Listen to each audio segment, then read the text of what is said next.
Mr. Marc Ronick, it's a pleasure to have you here for a special edition of the Simplifying Entrepreneurship podcast.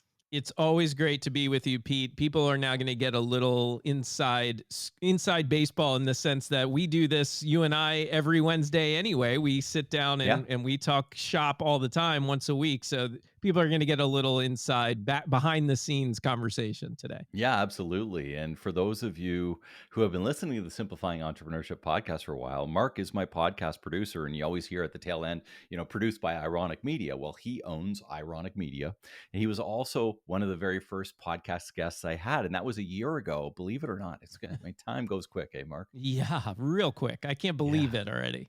I know. We've already put out over 50 episodes as this Yeah, one comes live, and a bunch congratulations. more in the works. So we wanted to we were talking about collaborative, how we can be collaborative, and like you said, we're collaborative. Just our partnership in putting this podcast out. We're talking literally about how we can maybe collaborate on an Instagram post too, and have some fun with that. So for those of you listening, you'll see it on either Mark's or on mine as well, probably as we're posting this out here. But the whole idea that I wanted to have you back on, Mark, was around the idea of the power of podcasting and what podcasts can do for our listeners if maybe they're thinking of having a podcast, or if they've ever thought of having one, or what the benefits are, and how do I even start thinking about it. And I've been recently through it for the last year, and I've been a guest on almost 100 other podcasts in the past year as well now. And so I've certainly had an interesting year of podcasts, and you've been at it for like 15 years, haven't you, Mark? Yeah, almost 16 this fall. Yeah, yeah. Incredible, incredible run. Wanted to just sort of dig into that for our listening audience here today. I love that. You know me, I'm always happy to talk the power of podcasting. And I think it's an area that many business owners could be taking advantage of that they aren't. And I think it can only help a business grow as long as you're doing it the right way. I think it can be a very powerful tool to grow a business, to increase sales, to build your authority around your space. Yeah, build authority. That's a big one. Just to recap on that building Yeah. authority, one of my favorite marketers, his name is Dean Jackson, and he talks about this idea of being ready and willing when somebody's ready to raise their hand.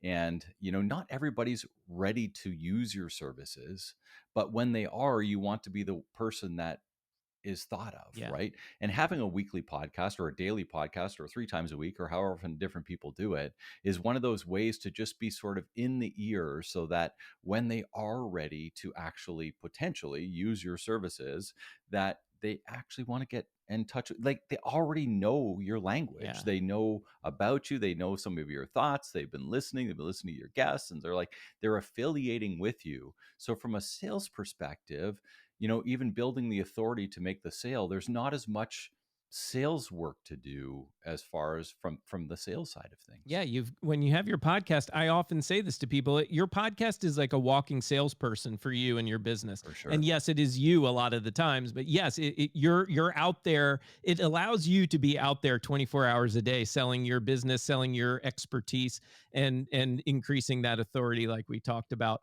So, yeah, so it's important to put that value into each episode, and remember that it lives forever. It is part of now your library of content, and that goes to what you were saying. You know, when people are ready, that's when they're going to go find that podcast that's going to all of a sudden resonate with them, and they're going to be like, you know what, that speaks to me. That's something I need in my life for my business, and that's where they make that phone call to you.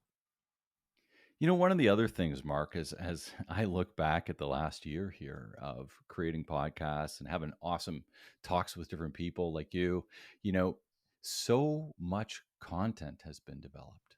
And I hear from a lot of different people, I never know what to post, or I never know what to do. I don't know how to reach out. My marketing, blah, blah, blah. I don't have great ideas. But when you do a podcast, the ideas and the availability of content is virtually endless. Mhm. Yeah. Like, all the things you can do with it, you can build content out, you can build quotes out, you've got video clips, you've got audio clips, you've got opportunity for blog posts, opportunity to send an email to your client base. I mean, it just goes on and on and on, and it all starts with one conversation.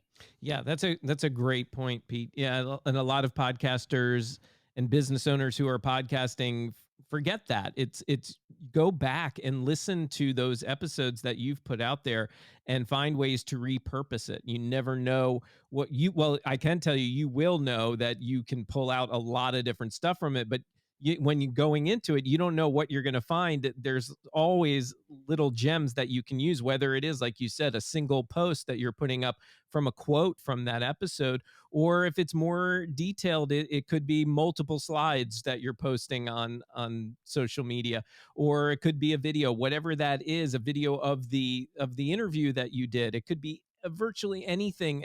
And I know as business owners, it can be challenging for us to come up with the content and then build and create the content. And here you are, though, with a podcast that's rich with content. You can go right to that source and pull from that to get your ideas and content to share, whether it's social media or elsewhere. Yeah. One of the things I'm doing now is that I'm going back through all of those videos, all of the blogs, all the creation of that. It's my bank basically of Mm. information, right? My vault, I call it my vault.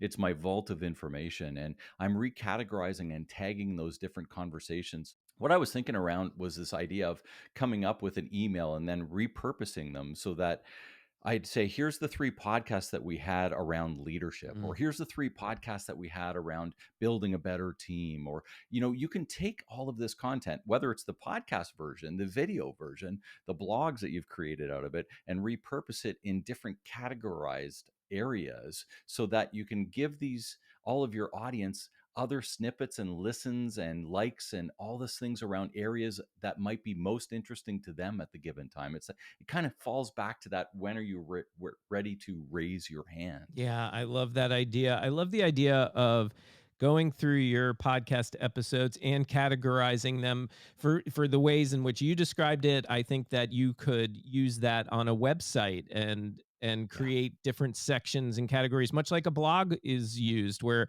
if you're going to a business blog, you'll have the marketing blogs, you'll have the finance blogs, etc. You can do the same thing with your podcast, and that's an area that I don't think a lot of podcasters are taking advantage of, because yeah, once you're getting, like you even, Pete, with 50 episodes, 100 episodes, 200, that's a lot of content to expect a listener to sift through and find the ones that they really want to connect with the most. So creating a catalog, a library, in a way that's very user friendly is going to be to your benefit and to your potential clients benefit as well.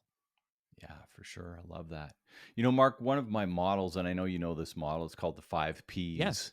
And it's all around turning your frustrations into freedoms. And I have this line that I say at the beginning of every episode around the idea that you own your business and it shouldn't own you. Well, from the podcast perspective, we can use it here too. You own your podcast and it shouldn't own you, because there's a big thing out there with podcast fade. A lot of people start a podcast, get, 6 or 8 episodes in, and then say, like, this is way too much for me to do, and I am out. Yeah, Pete, that's a huge one. A lot of podcasters start a podcast, and what they fail to realize, it's no different really than starting a business, especially if you don't know what you're doing, and it can get overwhelming. And that's where, as you called it, that pod fade comes in, is because people dive in. It's very easy to get started. It can be.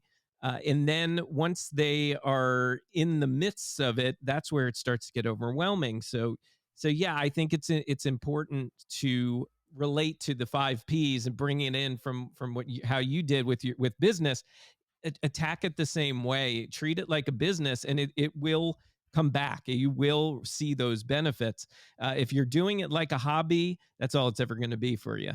Yeah, and I know most of my listeners have heard this before, but we'll kind of run through the five P's, and then we're going to overlay them, just like any of our listeners may overlay them on top of their business, but we're going to overlay them on a podcast here today Yeah. and kind of talk about how you can look at that model through the podcast lens. And the five P's are your promise, your product, your process, your people, and your profit. And it all starts with the right promise. And from that perspective, whether it's your business or whether it's a podcast, who's your audience and how do you help them through their problem? Like, what problem are they actually having? And how can you take them from having that problem through with your podcast to enjoy a better life? Because everybody buys a better future. And if you want them to listen again, and if you want them to continue on through your journey with you, you have to continuously prove that you can help them through their problems in order to help them with a better life. Like, that's the way to listenership, right, Mark? Yeah, absolutely. You want to, I think a great way that a business owner can make that transition into a podcast and figure out what that promise is that they're making. For one, I think there's a lot of synergy with your own promise to your business, but to get a little more granular about it, when you're having conversations with clients or potential clients, pay attention to those common questions that they're asking, because those are those pain points. Those are those problems that you want to solve for people on your podcast as well. So really listen and pay attention to those questions and those struggles that those clients and potential clients have, and then take that time to answer them through a podcast, and you will find that you have endless content once you make that connection, from learning from your own clients or potential clients. Yeah, I love that. I love that. So the next P as we move into it is the product. And when we look at the product and overlay it on top of a podcast, it's like, okay, well, what kind of podcasts? Everybody who's here today is listens to podcasts, and from that perspective, what kind of podcasts do you like and do you listen to? Like, how long are they? What's in them? What kind of content are they giving takeaways? Is it more conversational? Is it more structured? Is it interview based? All of those kind of things are the things when you're thinking about a podcast, you want to start thinking about at the beginning. Once you're saying, okay, I know what my promise is. Now, how am I going to sort of align it here into these segments of your podcast? Is it going to be video? Is it going to be audio only? Is it going to be both? It goes on, right? That's, you got to give that some real thought. And from that side of things, I think understanding what you want out of the product is a really important piece, that next step. Yeah, and sometimes I tell people, they'll ask me what's the right way to go. Do I Mm, do an audio podcast? Do I do a video? Do I have to do both, etc.?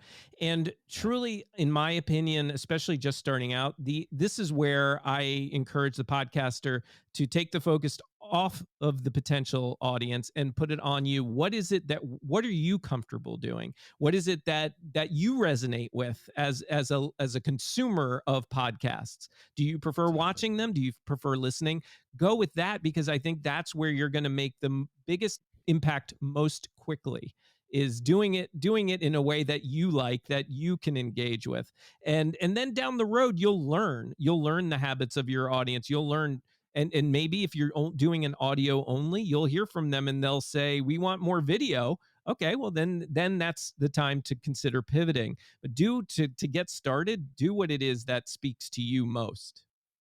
Yeah, I like that. And one of the things that I've said to a few people too who are looking at audio, well, do the audio only, but make sure you actually capture the video too in case you ever want to use it down the road, because when it's gone, it's gone.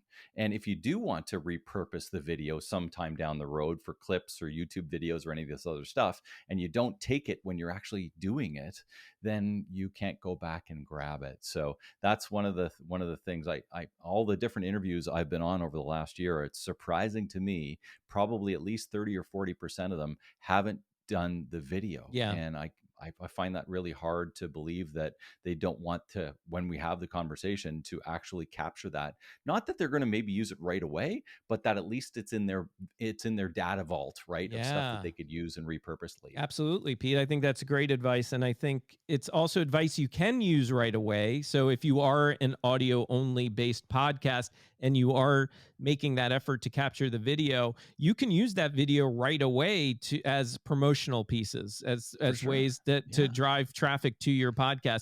And especially on platforms like social media, where it is a very visual platform, that's a great way to do it. You've heard us talk about this a million times probably, but using those audio only teasers on Yeah. social media aren't nearly as effective these days, because nowadays all people want, or they want to see your face, they want to see people Mhm. interacting and talking. So capturing that video for your audio podcast can be absolutely used to your advantage. Yeah, for sure. And that's part of the process, which is the third P, right? Do you have a process map? Mark, a year ago, I remember coming to you and I'm saying, here's my process map that I've sort of thought out. It's like, okay, well, when this happens, then this happens. And when this happens, then this happens. And how does that process map work? And aligning a process map is an important piece of getting this whole stuff together in order so that you're not overwhelmed and so that you're not confused and thinking about all the steps along the way so that it can become more methodical and it's not a whole lot of decision making every week, right? Absolutely, yeah, and again, I think that this is an area that a business owner, especially one, of course, that's been coached by you, Pete, but a business owner who's got it together can easily take those same approach to their podcast as they did their business, and implement systems that work for you, and recognizing the things that, as you've taught me, Pete, is, when you do something more than 3 times, it probably does need a process. So being able to recognize, how many times, maybe it's when we talk about podcasting, and if you have an interview show, it's what are the things that you're doing when you're booking a guest that you're repeating over and over again. That's a big Exactly. flag to consider creating a process around that, so you can automate it, so that you can save yourself more time, so that you can make more money for your business. It's there are so many moving parts, Yeah. depending, like once the interview is recorded, even just setting up an interview can take 7 to 12 back and forth if you're not using an app like Calendly or Yeah. TidyCal or something like that, right? Hmm. Like all of these different things in the piece will take down some of the frustration and the overwhelm of thinking about starting your podcast for your business, right? Because and when you start thinking of it, it's like, oh my gosh, there's so much stuff here. I don't know where to start. Well, some of these things are just things you can start to think a little bit about. How do you want to let them know when a podcast releases? Like, are you going to email them? Are you going to social? Like, how are you going to do that? How do you deliver the content? Is it going to be on YouTube? Is it going to be on all the different social channels, Apple Podcasts, all that sort of stuff? Are you going to make a blog of it or not? Are you going to send an email or not? Like all of these different pieces depends on how you want to lay these out. But if you don't map them out, then they become a frustration. Absolutely. And here's another thing on processes, which I love, Mark, and I know Yes. most of our listeners know that too. I love automations. And how can you set up automations that take this frustration away and do this stuff automatically for you, right? Hmm.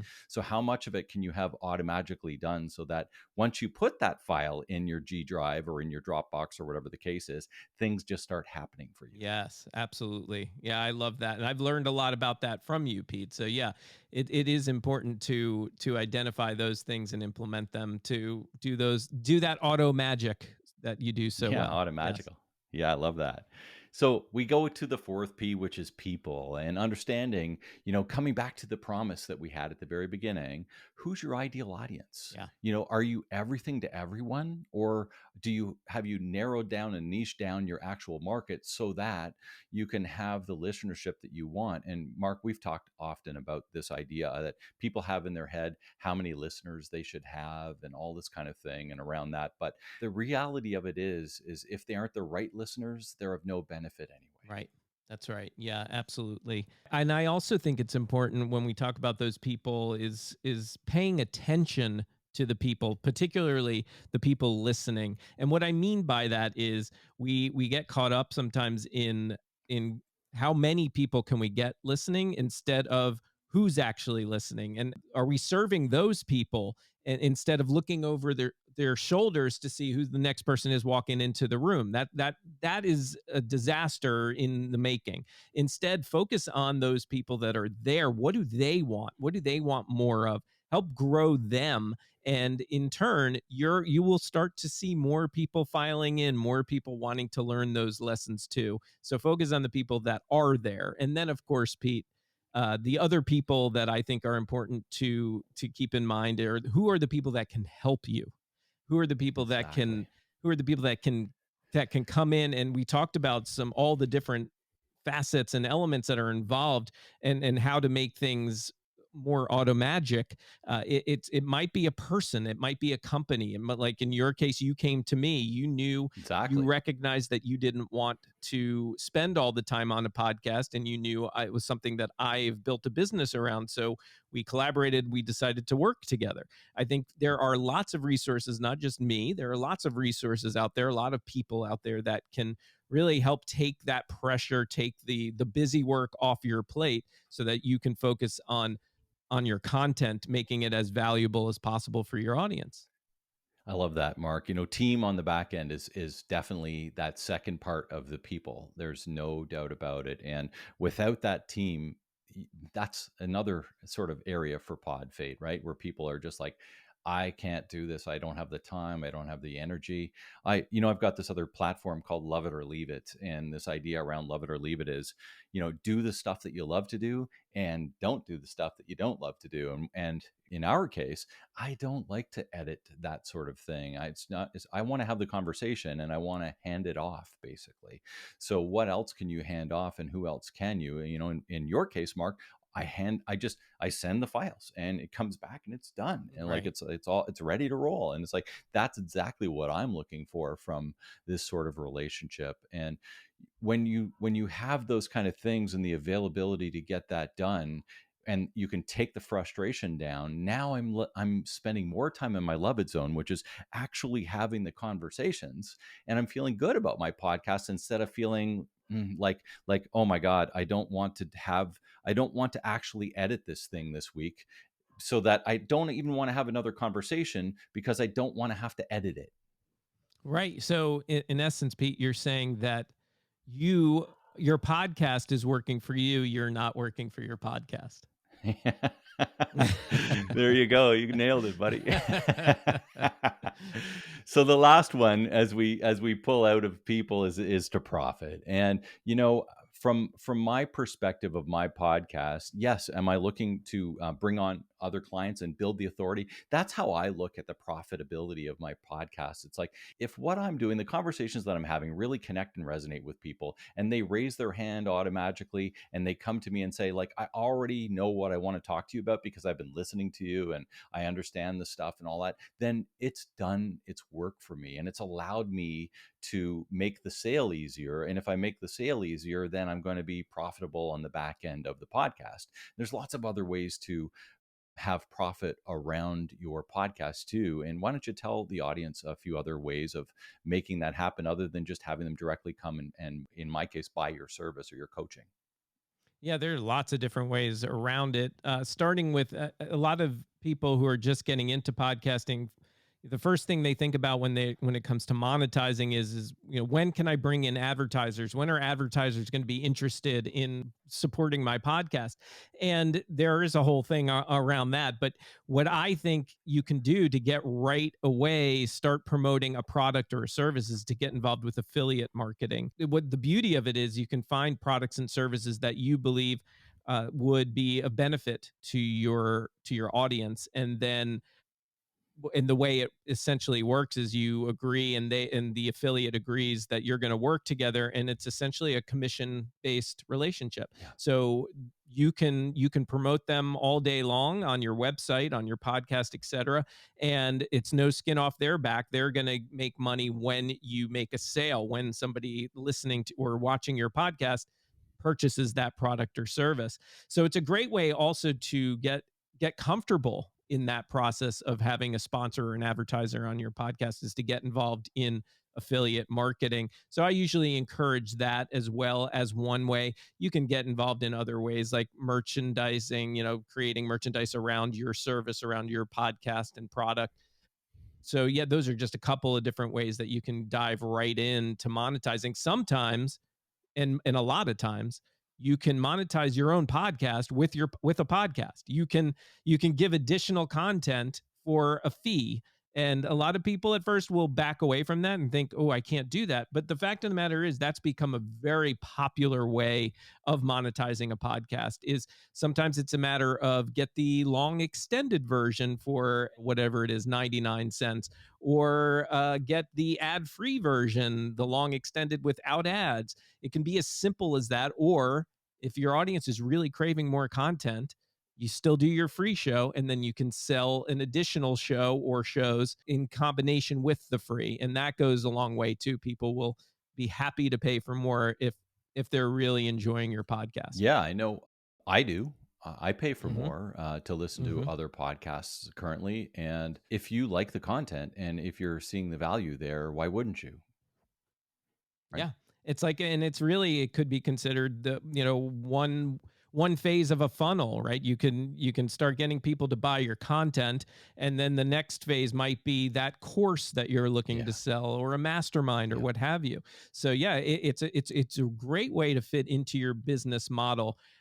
With just a little bit of effort, it can go a long way. Mark, this is our little special episode running longer than our normal episodes are, but I wanted to Uh-huh. really have this conversation because it's been an awesome year of podcasting for me as a host and a guest. I've learned so much, and a lot of it I've learned from you, and I'm very appreciative of that. And when I look at some of these things, and the reason we did this episode, Mark, was because podcasting is a powerful tool.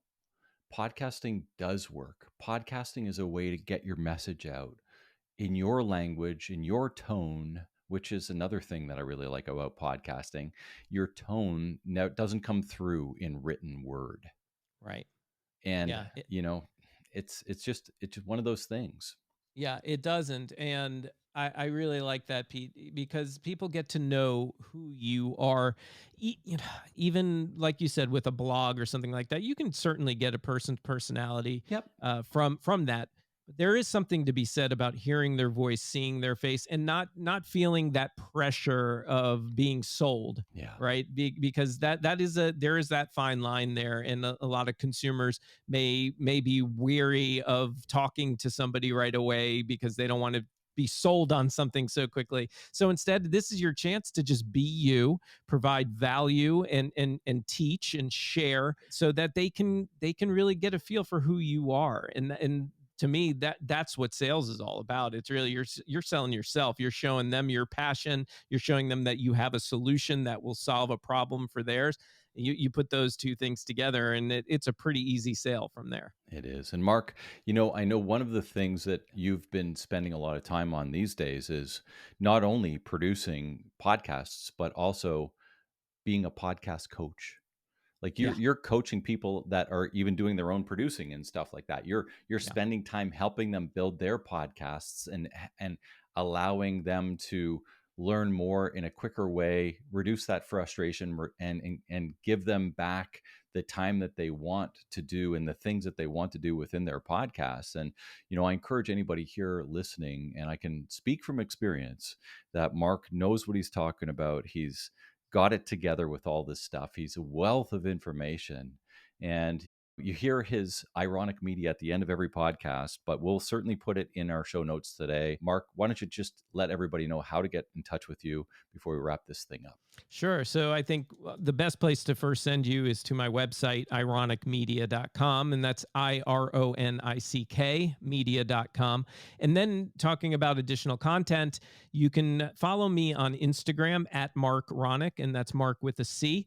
And you'll get an idea of the different content that I share over there. And then lastly, the other place you can find me, where it's more like a podcast, but it's live. You can find me on Clubhouse at Marc Ronick, and I have a club there called Empowered Podcasting. And every morning at 7 a.m. Eastern Time, we get together and have discussions all around podcasting. It could be from live streaming to your traditional podcast format. We've got a guy in there who talks radio as well. It's really for content creators, and the way in which we share our content to be as effective as possible. And there's a lot of great information there. So yeah, any one of those three places, Pete, I'd love to meet you. So come on in and join the fun with Ironic Yeah, it's Media. it's awesome, and I'm a regular sort of. I show up regularly on the Clubhouse side Yeah, of things too. It's I one of reeled those you great. back into Clubhouse, I Yeah, think. I Yes. was sort of absent for a few months. I'm like, oh, Yes. I got to start jumping in on Mark's rooms here. There's too much good stuff not to take it in. Well, So, and I th- appreciate you doing that, Pete, and I appreciate the kind words today that you've said. And it has, I've learned a ton from you as far as business goes. And I've had this thing going for a couple of years now, and you have been a big part of it. So I do appreciate you and all that you've given me through this yeah, year that we've been together here. It's been a good partnership, bud, and Absolutely. that's where we started the whole podcast with that episode on collaboration, right? That's right. And here we All are, right, still man. Make collaborating. it a make it a great week. You too.